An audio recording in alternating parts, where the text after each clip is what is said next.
एक अनोखे गांव में हमें रामू नाम का एक करिश्माई और चालाक युवक रहता है। वह अपनी साइकिल से स्वादिष्ट पानी पूरी बेचकर अपनी घर चलता है। गांव वालों को उसकी पानी पूरी बहुत पसंद है और रामू की चतुर मार्केटिंग कुशलता उसे काफी लोकप्रिय बनाती है। रामू ने कहा, आओ स्वादिष्ट और जादुई पानी पूरी खाओ, आपकी जीभ को मजा आ जाएगा। रामू भाई, तुम्हारी पानी पूरी है ही इतनी मजेदार, मैं तो रोज खाने आता हूँ। हाँ, सच्ची में यहाँ की पानी पूरी कोई और नहीं बना सकता। जैसे जैसे दिन बीतते हैं, ग्रामीणों का रामू की पानी पूरी से आकर्षण कम होने लगता है। व्यवसाय धीमा हो जाता है और रामू अधिक ग्राहकों को आकर्षित करने के लिए नए विचारों पर विचार करना शुरू कर देता है। रामू पानी पूरी की नई किस्मों के साथ प्रयोग करते हैं, जैसे उन्हें स्वादयुक्त शीतल पेय से भरना और उन्हें अद्वितीय बनाने के लिए दही मिलाना। वह बड़ी चतुराई से गांव की गर्भवती महिलाओं को समझाता है कि दही पानी पूरी खाने से उनके बच्चे पैदा होंगे और ठंडा पेय पानी पूरी उन्हें लड़कियों को जन्म देगा। महिलाएं, आपके लिए खास सरप्राइज। देखो, यह ठंडी कुल्फी पानी पूरी और यह दही वाली पानी पूरी, इन्हें खाने से एक जादुई अनुभव मिलेगा। मेरे खास अनुभव के मुताबिक, यदि आप यह दही पानी पूरी खाती हैं, जब आप गर्भवती होती हैं, तो आपको निश्चित रूप से एक लड़के होगा, और अगर आप यह कुल्फी पानी पूरी खाती हैं, तो आपको एक लड़की होगी। एक महिला ने कहा, क्या सच में ऐसा हो सकता है? आपको जो भी अनुभव हो वह जादुई होता है। और एक महिला ने कहा, मैं तो पहले से ही बेटे की इच्छा रखती थी, अब तो यहाँ से भी खा कर देखती हूँ। चलो आज ही खा लेते हैं और जान लेते हैं बच्चा लड़का होगा या लड़की। बस अब देखिए, मजे की बात है, यह जादू कैसे करता है। गांव की महिलाएं रामू की पानी पूरी का लुत्फ उठाने के लिए बेताब हो जाती है। रामू की विशेष पानी पूरी के कारण वे सभी के बीच एक प्रसिद्ध नाम बन जाते हैं, जिन्हें सभी महिला पानी पूरी प्रेमियों के बीच लीजेंड माना जाता है। गांव की महिलाएं रामू के दावों में विश्वास करके दही और कूलरिंग पानी पूरी का आनंद लेने लगती है। जल्द ही गांव में रामू के जादुई पानी पूरी की बात से शोर मच जाता है। गांव के बुजुर्ग एक बैठक के लिए इकट्ठा होते हैं, क्योंकि उन्हें रामू की पानी पूरी के प्रति महिलाओं का जुनून नजर आता है। उन्हें संदेह हो जाता है और वे आगे की जांच करने का निर्णय लेते हैं।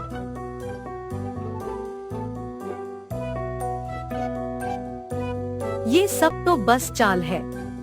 रामू ने हमें धोखा दिया है और हमें अपने नए पानी पूरी विकल्पों से बेवकूफ बना दिया है। हम रामू की परीक्षा करने का निर्णय करेंगे। उसे सच्चाई और ईमानदारी की पहचान होगी। हम थक गए हैं, रामू हमें धोखा दे रहा है। हमें उसको गांव से निकालना चाहिए। अभी हमें विचार करने का समय है। हमें ध्यान रखना चाहिए कि हम उसे भविष्य में धोखा न दें और उसकी इस गलती से सीख लेना चाहिए। रामू के धोखेबाज कार्यों पर चर्चा करने के लिए ग्रामीण एक बैठक के लिए इकट्ठा होते हैं। वे उसका सामना करते हैं और एहसास के एक क्षण में रामू अपनी गलतियों को स्वीकार करता है और माफी मांगता है। गांव वाले रामू को क्षमा करते हैं, समझते हैं कि लालसा ने उसे भटका दिया था। उन्हें उनकी ईमानदारी का सम्मान है और उन्हें अनुमति देते हैं कि वह अब सच्चाई और ईमानदारी के साथ पानी पूरी बेचे। बेलापुर नामक एक सुंदर गांव में विराज और हितेश नामक दो आदमी अगल बगल घरों में रहते थे। विराज उसकी पत्नी गीता के साथ एक छोटे घर में रहता था और उसी घर में पशुओं का पालन करने के कारण उसके पास बहुत सारा दही रह जाता था। और इसी कारण वो उसके घर के सामने एक छोटा सा पानी पूरी का दुकान लगा के वहीं पे दही पूरी भी बेचता था। विराज का पड़ोसन हितेश उस गांव में सबसे ज्यादा अमीर था। इसी कारण वो गांव में सबसे बड़े घर में रहता था और कोई काम नहीं करता था। उसे बहुत गर्व भी था और सबसे बहुत अकड़ में बात करता था। एक दिन दोपहर के समय में विराज दही पूरी बेच रहा था। दही पूरी विशिष्ट रूप में बनाया हुआ नए तरीके का दही पूरी। आइए बाबू आइए, जल्दी आइए, एक प्लेट का सिर्फ 10 रुपए। आइए बाबू आइए। उसके ऐसे जोर जोर से चिल्लाने के कारण उस तरफ से गुजर रहे हर एक आदमी उसकी चीखें सुनकर उसके दुकान आके दही पूरी खाते हैं। लेकिन उसी समय उसके बगल वाले घर में सो रहे हितेश को विराज की आवाज सुनकर डर के मारे अचानक जाग उठता है।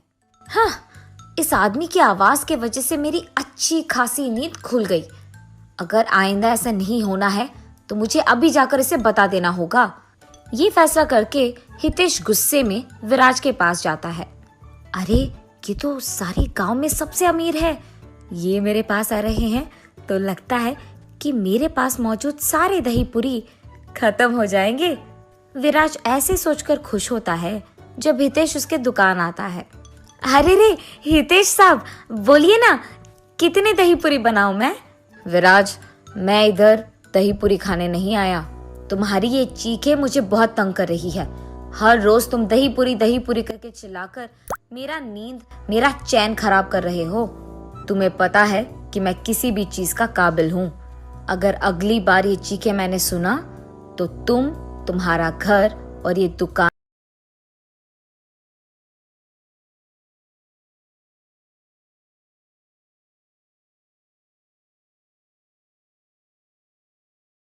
यहाँ नहीं रहेगा, समझे? साहब, मेरे चिल्लाने के कारण ही जा रहे लोग, आजू बाजू के लोग सारे यहाँ आके खा रहे हैं, वरना उनको पता भी नहीं चलेगा कि मैं दही पूरी बेच भी रहा हूँ। अगर नहीं चिल्लाऊंगा तो धंधा कैसे चलेगा साहब? इसलिए मुझे माफ कीजिए, पर मैं ऐसे नहीं कर पाऊंगा। तो फिर तुम एक काम करो, तुम्हारा ये घर मुझे दे दो, यानी तुम इसे मेरे नाम पे कर दो। मैं तुम्हें यहाँ से बहुत दूर एक बड़ा घर दूंगा, वहाँ तुम यही दुकान चला सकते हो। मुझे माफ कीजिए साहब, ये घर दिखने में छोटा ही क्यों ना हो, ये मेरे पापा का है। सालों से ये हमें जायदाद में मिल रहा है। इसे छोड़कर मैं नहीं जा पाऊंगा। आपके इन दोनों कामों को मैं नहीं कर पाऊंगा। मुझे माफ कीजिए। और वैसे भी यहाँ के और कोई पड़ोसी अब तक मुझे ये नहीं बोले कि मेरी चीखें उन्हें तंग कर रहे हैं। सिर्फ आप ही ऐसे कह रहे हो। मतलब तुम मुझे सवाल कर रहे हो? तुम्हारी इतनी जुर्रत मुझे ना करने के लिए और मुझे सवाल करने के लिए।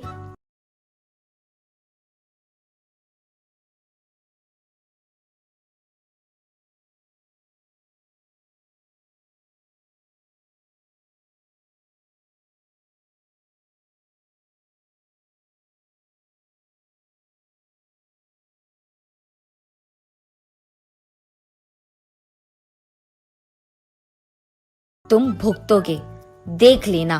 मैं ऐसा कुछ करूंगा कि तुम खुद यहाँ से तुम्हारा दुकान खाली करके चले जाओगे। ये कह के हितेश वहाँ से गुस्से में निकल जाता है। अपने आप उसे भगाना होगा, पर कैसे जाएगा? क्या करूं? हाँ, ये सही है।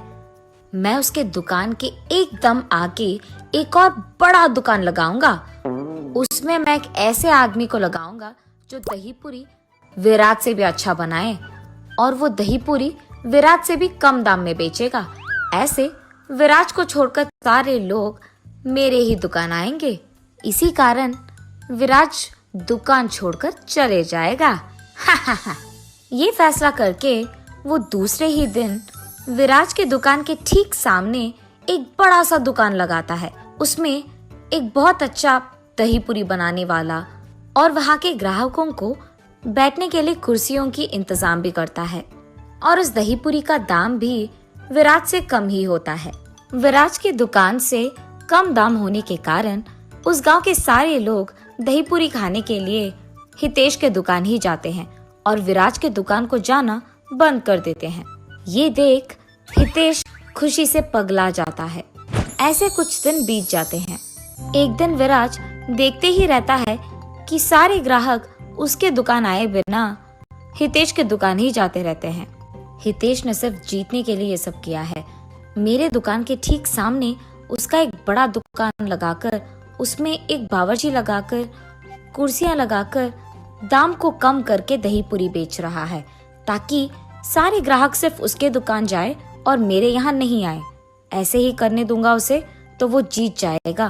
मुझे कुछ तो भी करके अपने और ग्राहकों को बढ़ाना होगा, मगर कैसे? अरे हाँ, हितेश के दुकान सभी इसीलिए जा रहे हैं क्योंकि उसके यहाँ दही पूरी का दाम कम है। अगर मैं उसके दाम से भी कम करूँगा तो सारे ग्राहक मेरे ही पास आ जाएंगे वापस। हाँ, ये अच्छा विचार है। ये फैसला करके वो अगले दिन से हितेश के दुकान से कम दाम में दही पूरी बेचने लगता है। ये बात सुनते ही गांव के सारे लोग विराज के दुकान जाना वापस शुरू कर देते हैं और हितेश के दुकान जाना बंद। ये बात सुनते ही हितेश क्रोधित हो जाता है और गुस्से में ये फैसला लेता है कि उसके दुकान में दही पूरी वो सबको मुफ्त में दे देगा। जैसे ही गांव वासियों को पता चलता है कि हितेश के दुकान में सारे दही पूरी मुफ्त के हैं, तो सारे वही चले जाते हैं। इतना कि हितेश का दुकान भीड़ित हो जाता है और विराज के दुकान कोई नहीं जाता है। हितेश तो अमीर है और अमीर होने के कारण उसको उसके दुकान में मुफ्त दही पूरी देने से कोई फर्क नहीं पड़ेगा। लेकिन मैं तो ऐसे नहीं कर पाऊंगा ना। मैं जितने भी दही पूरी बनाऊं, मेरे दुकान कोई नहीं आएगा क्योंकि हितेश के दुकान में सब कुछ मुफ्त है। अब तो मेरा व्यापार चलना नामुमकिन है। लेकिन मुझे दही पूरी बनाने के अलावा और कुछ नहीं आता। मैं क्या करूं? इस मुसीबत का हल कैसे ढूंढूं? मैं क्यों डरूं? मैं कुछ गलत नहीं कर रहा हूं। मैं भी देखूं तो सही कि ऐसे मुफ्त में कितने दिन कितने दही पूरी दे देगा। एक ना एक दिन उसके दुकान में दही पूरी खत्म हो जाने के कारण तो कोई ना कोई मेरे दुकान आ ही जाएगा। इसलिए मैं दही पूरी बेचना बंद नहीं करूंगा। हर रोज मैं अपना दुकान खुला ही रखूंगा। एक ना एक दिन तो लोग आएंगे ही। तब से वो ठान के हर रोज कम मात्रा में दही पूरी बनाने लगता है। ऐसे कुछ दिन बीत जाते हैं। इस दुकान का मालिक एक बहुत अमीर आदमी होने के कारण वो सबको मुफ्त में खिला रहा है और ये सब वो उसके पड़ोसी को हराने के लिए कर रहा है। लेकिन मुफ्त में खाना देने के कारण यहाँ बहुत भीड़ित रह रहा है। बहुत सारे लोग आ रहे हैं। ऐसे ही चलता रहा तो एक ना एक दिन उसका सारा जायदाद, सारे पैसे सिर्फ सबको मुफ्त दही पूरी देने में खत्म हो जाएंगे और उसे पता भी नहीं चलेगा। और इतना ही नहीं, रात के समय में तो मालिक दुकान में रहता ही नहीं है, तो उसे पता भी नहीं चलेगा कि मैं कितनी दही पूरी को बेच रहा हूँ। तो मैं आज से एक काम करूँगा, इसको यही कहूँगा कि मुझे सामग्री लेने के लिए पैसे चाहिए। मैं कम मात्रा में सामग्री लेकर बाकी पैसों को अपने पास रख लूँगा। यही अच्छा वक्त है, उसे पता भी नहीं चलेगा। इसी बहाने मैं कम से कम पैसों का बचत करूँगा। उसके विचार के मुताबिक ही वो अगले दिन से हितेश को झूठ बोलता था और सामग्री के लिए ज्यादा पैसे लेता था। वो कम पैसों में सामग्री खरीदकर बाकी पैसे उसके पास रख लेता था। ऐसे ही चलने के कारण एक दिन कम मात्रा में सामग्री लाने के कारण बहुत जल्दी दही पूरी खत्म हो जाते हैं और इसीलिए जो भी हितेश के दुकान आता है, बावर्ची यही कहता है कि दही पूरी आज के लिए खत्म हो गए हैं। जब ग्राहकों को ये बात पता चलता है, वो निराश होकर हितेश के दुकान से बाहर निकलते हैं और ये सब विराज देखता है। उसे किसी की बातें भी सुनाई देते हैं कि हितेश के दुकान में दही पूरी खत्म हो गया है। इसी मौका को देख विराज एकदम से चिल्लाने लगता है, दही पूरी, ताजा ताजा दही पूरी, आइए बाबू आइए। ठीक तभी विराज की चीखें सुनकर वहां से जा रहे ग्राहक मुड़कर उसके दुकान आके दही पूरी को खरीद के खाते हैं। ये देख विराज बहुत खुश होता है। भगवान करे कि कल भी ग्राहक ऐसे ही मेरे दुकान आके खाए। मन में ऐसे सोचकर विराज उस दिन दुकान बंद करके खुशी खुशी उसके घर जाता है। अगले दिन भी ऐसे ही हितेश के दुकान में वापस पानी पूरी खत्म हो जाने के कारण सभी विराज के दुकान में ही दही पूरी खाने आते हैं। ऐसे ही कुछ दिन बीत जाते हैं।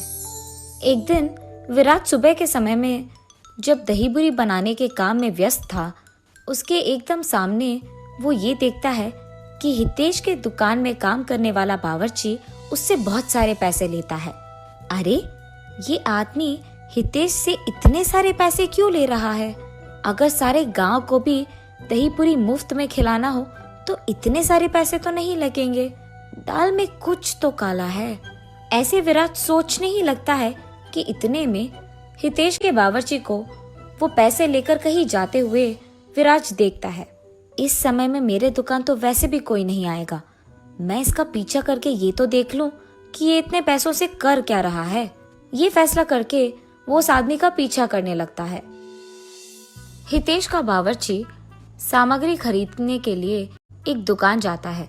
वहां सिर्फ कुछ ही पैसे खर्च करके बाकी सारे उस सामग्री के साथ उसके घर ले जाता है। घर पहुंचते ही सामग्रियों को बगल में रख के उसके बचत के पैसों को बाकी पैसों से मिलाकर उसकी गिनती करने लगता है। ये सब विराज उसके घर की खिड़की से देखता है। अरे, ये आदमी तो हितेश को धोखा देकर उससे पैसे चुरा रहा है।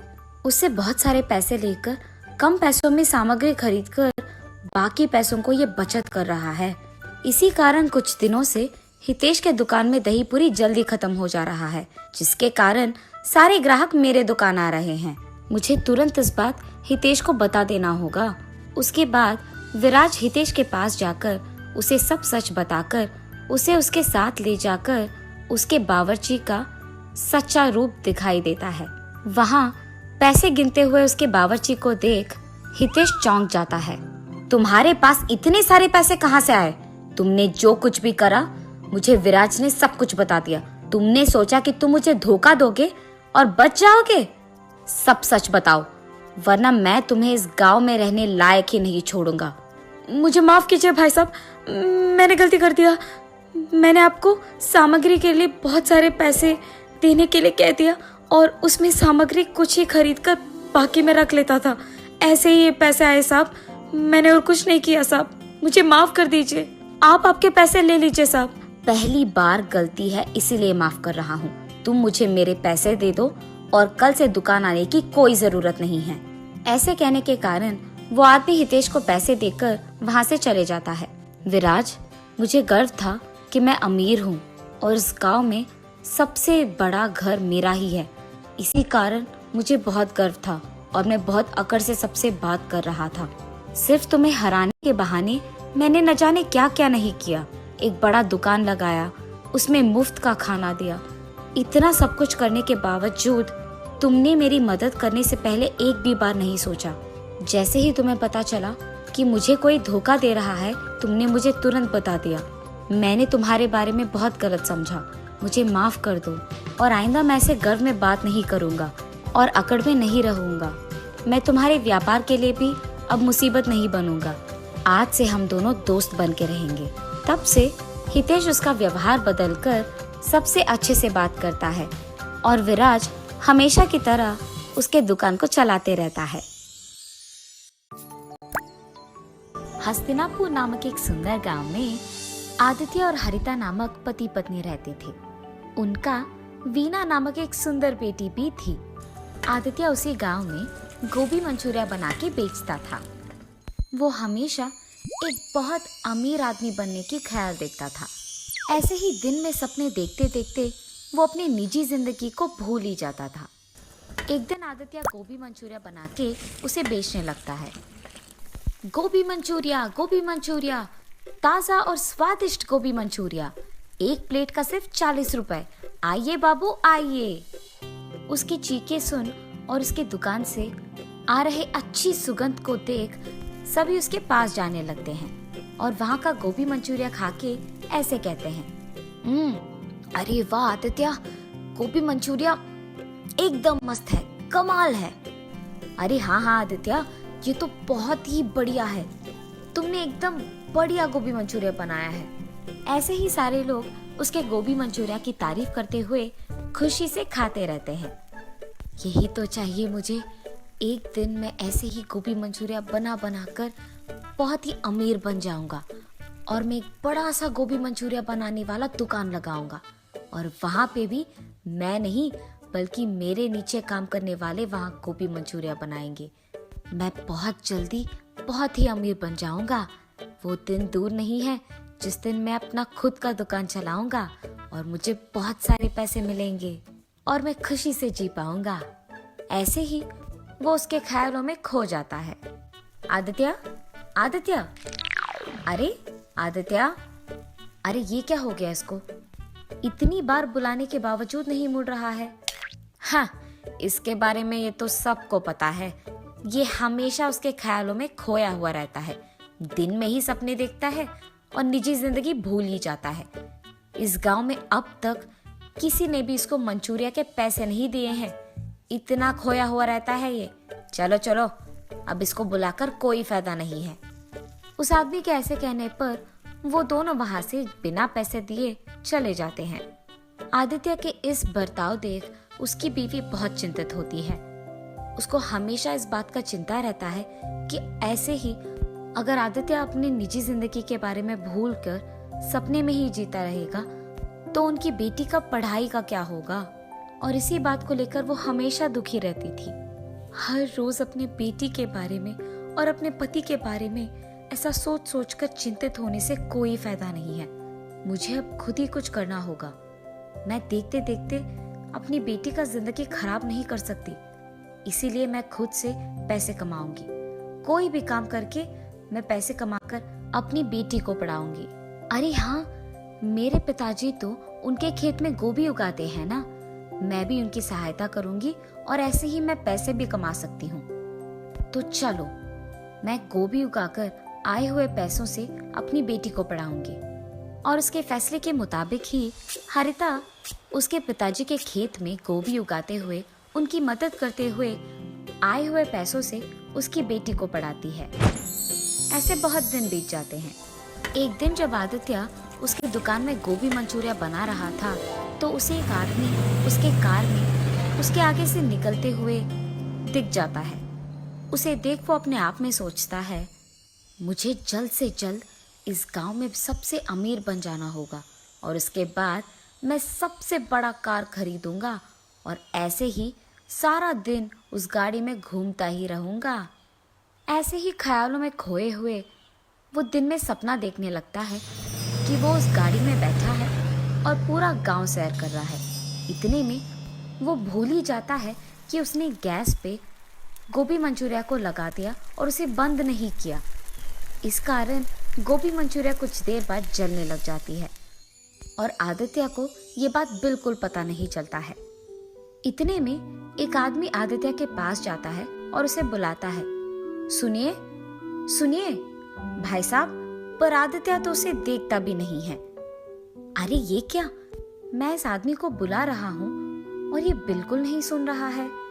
मैंने सोचा कि यहाँ आकर मैं इन्हें नौकरी के लिए पूछूंगा, पर ये तो सो ही रहे हैं और जितना भी बुलाऊं उठ ही नहीं रहे हैं।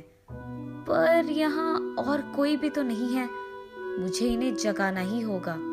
हेलो भाई साहब, आप सुन रहे हैं? भाई साहब उठिए।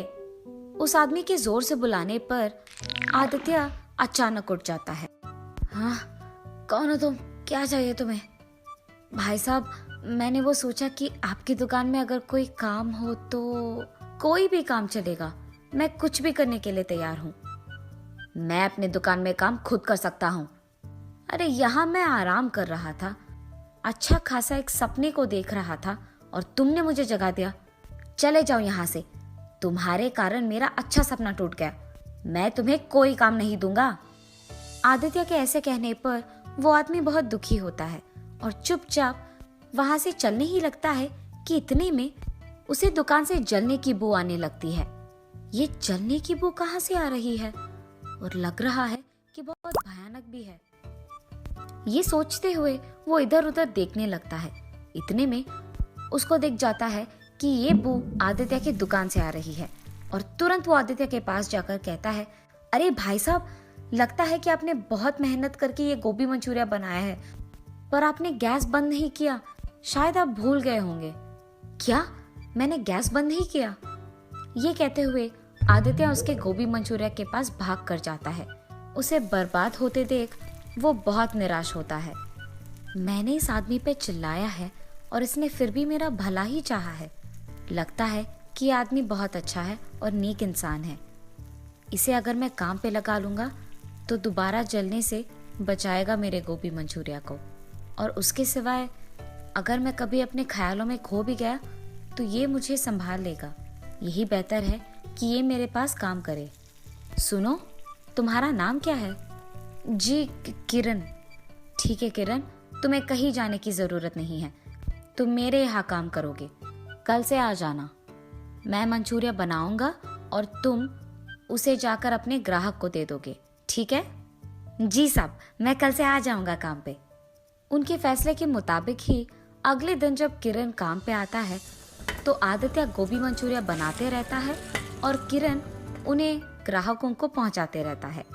पर हर रोज की तरह उस दिन भी आदित्य उसके ख्यालों में खोए रहता है और पैसे लेना भूल जाता है। तब किरण सारे ग्राहकों को गोभी मंचूरिया पहुंचा के उनसे पैसे ले लेता है। रात होने के बाद आदित्य वापस निजी जिंदगी में आ जाता है और कहता है, हाँ लगता है रात हो गया। चलो किरण, हम सामान लेकर घर चले जाते हैं। जी साहब। और साहब, आज के पैसे ये लीजिए। हाँ, मुझे तो पता भी नहीं था कि तुमने ग्राहकों से पैसे लिए हैं, और तुम ये बात छुपा भी सकते थे, पर तुमने ऐसा नहीं किया और बहुत ईमानदारी से तुमने मुझे आज के पैसे दिए हैं। मैं हमेशा अपने ख्यालों में खोया रहता हूँ, इसलिए कभी पैसे घर लेके नहीं गया हूँ, पर आज सिर्फ तुम्हारे कारण मैं इन पैसों को घर लेके जाने वाला हूँ। मुझे बहुत खुशी हो रही है। ये लो, इसमें आधा हिस्सा तुम्हारा है। ऐसे कहकर किरण को उसका हिस्सा देकर खुशी खुशी वो पैसे उसके घर लेके जाता है। घर जाते ही, ये लो हरिता, आज के पैसे।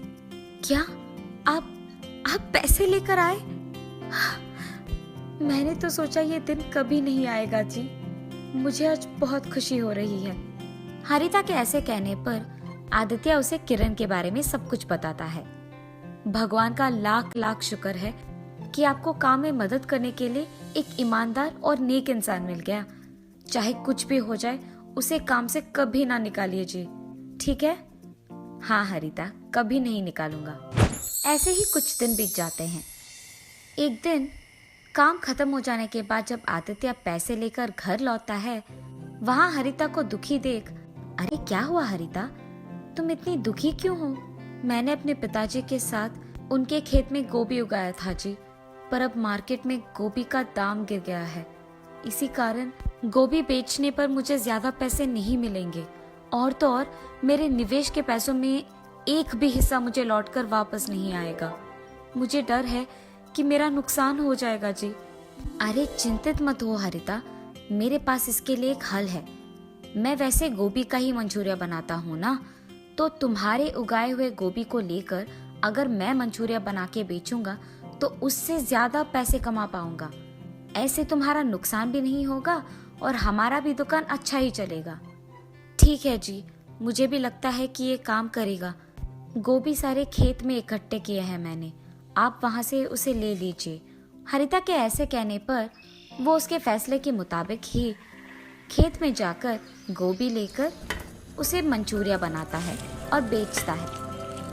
कुछ दिन बीत जाने के बाद जब वो आए हुए पैसों का गिनती करता है तो बहुत सारे पैसे मिलते हैं और वो लाभ में होते हैं। वो खुशी खुशी उसके बीवी के पास जाकर उसे ये खुशखबरी देता है। क्या आप सच कह रहे हो? हमें लाभ हुआ है? मुझे बहुत खुशी है जी। इसका मतलब तो ये है कि जब भी आप ख्यालों में खोए नहीं रहते हैं तो आपका दिमाग भी बहुत तेज चलता है। मुझे तो लगा कि आप उन ख्यालों से कभी बाहर नहीं आएंगे, पर आज आपको ऐसे देखकर मुझे बहुत खुशी हो रही है। अब से हर साल मैं अपना गोभी उगाकर आपको ही दूंगी और आप ऐसे ही लाभ बनाएंगे। मंजूर है? हाँ हरिता, मंजूर है। उसके बाद आए हुए पैसों में कुछ हिस्सा आदित्य किरण को देता है और बाकी के वो अपने दुकान में निवेश के रूप में लगाता है। आदित्य जल्द ही उसका अपना दुकान लगाकर उसमें किरण के साथ गोभी मंचूरिया बना के उसे बेचने लगता है। स्वादिष्ट गोभी मंचूरिया बनाने के कारण सारे ग्राहक उसके पास ही आते हैं और बहुत ही जल्द आदित्य बहुत अमीर बन जाता है और एक बड़ा सा गाड़ी और घर खरीद के वो उसके ख्यालों को सच में बदल देता है और खुशी से जीने लगता है। किरण, आज मैं अमीर हूँ, मेरे पास गाड़ी है, बंगला है और मैं खुश हूँ। ये सब सिर्फ तुम्हारे कारण हुआ है। अगर तुम मेरे पास भरोसे के साथ काम नहीं करते और ऐसे ईमानदार और नेक नहीं होते तो शायद मैं अपने ख्यालों को सच में कभी नहीं बदल पाता। मैं तुम्हारा एहसान कभी नहीं भूल पाऊंगा। अरे साहब, आप ये क्या कह रहे हो? आपने अगर उस दिन मुझे नौकरी का ये एक मौका नहीं दिया होता तो मैं भी आपके साथ इतना ऊंचा नहीं आता और इतना मेरा जिंदगी नहीं बदल पाता। आज मेरी इस खुशी का कारण आप हैं। मुझे आपको धन्यवाद कहना चाहिए उस एक मौके के लिए। आदित्य को जल्द ही उसके गलती का एहसास होता है। ख्यालों में खोकर निजी जिंदगी को भूलना अच्छा नहीं है। ये जानकर वो तब से दिन में सपने देखना छोड़ देता है। किरण और आदित्य दोनों साथ में काम करते हुए हमेशा की तरह खुश रहते हैं।